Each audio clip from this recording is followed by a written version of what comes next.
Yeah, this album is dedicated to all the teachers that told me I never amount to nothing. To all the people that lived above the buildings that I was hustling from that called the police on me when I was just trying to make some money to feed my daughter. Yeah. And to all my peoples in the struggle, you know what I'm saying? It's all good, baby. It was all a dream. I used to read Word Up magazine. Salt and Pepper and Heavy D up in the limousine. Hanging pictures on my wall. Every Saturday, rap attack, Mr. Magic. Hey there, welcome to the locker room. Coach Arias here. Today's message is ownership mentality.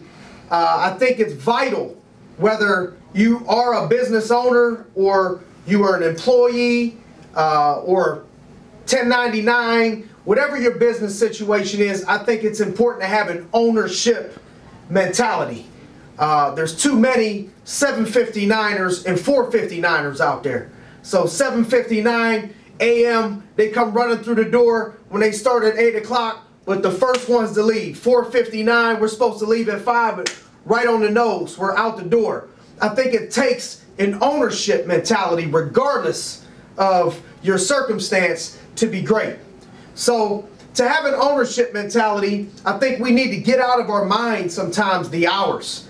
How long does it take? I don't think any successful business owner or business person could tell you that I work 43 hours a week or I work 57 hours a week. Exactly what those hours are, because they just do whatever it takes to get the job done. And when you do that, what happens is when you do more than what you're paid to do, eventually you'll be paid more for what you do. So that's one of the things.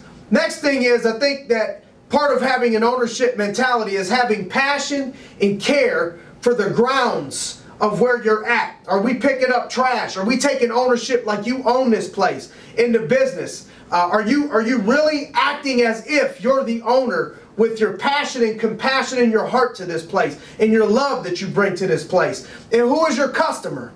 Everybody has a customer, typically.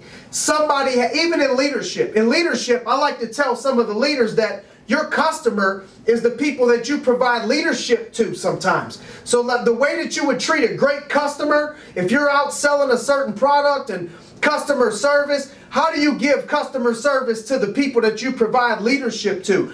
Who is your customer? Identify it, and then score yourself like an owner. How am I treating those people?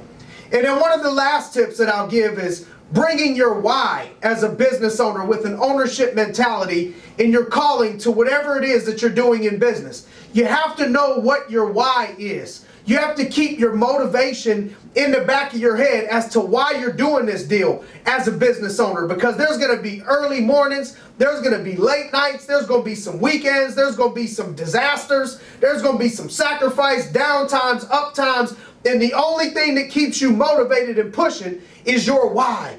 Don't lose your why. And then another thing that's responsible to do is bringing your passion to your business. What is your real passion? Like for me, one of my big passions in life was to be a coach. I wanted to be a coach, but I thought it would be financially irresponsible of me in the beginning to go just pursue a career of coaching. So I brought coaching to my business and made that part of what I do, part of who I am, part of everything around me. I have a mentor of mine, Jim Arias, that aspired to be a youth minister. And instead of leaving the business, he brought ministry to his business and ended up helping and saving so many of us. I ended up being one of the people that benefit from that and one of the beneficiaries of Jim Arias' work of bringing his passion of ministry to the workplace. So how can you bring your passion, whether it's artistic or love or mentorship or whatever it is, bring that to the workplace. You can have it right then and there. Everything that you want and desire, bring that in. So take ownership. Part of taking ownership is no blaming, no complaining, and no deflecting. Part of growing and being an owner is being responsible for where you're at. You are where you are because of the way you are. And when you can start to own your situation, then you're ready to move forward. Then you're ready to grow.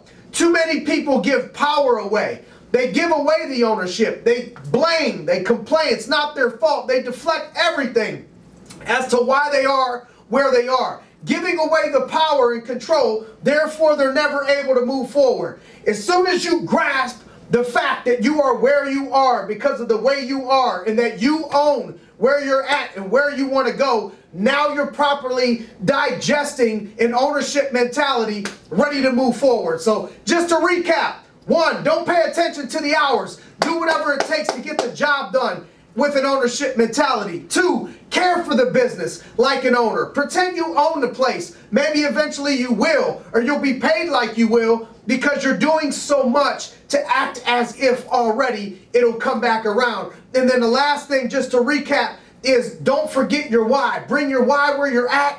Act on your calling and your passion and bring it into your business. Have fun. Take an ownership mentality. Follow some of these tips. We'll be on our way to living our very best life. Thanks for joining me this week in the locker room. Looking forward to seeing you all next week.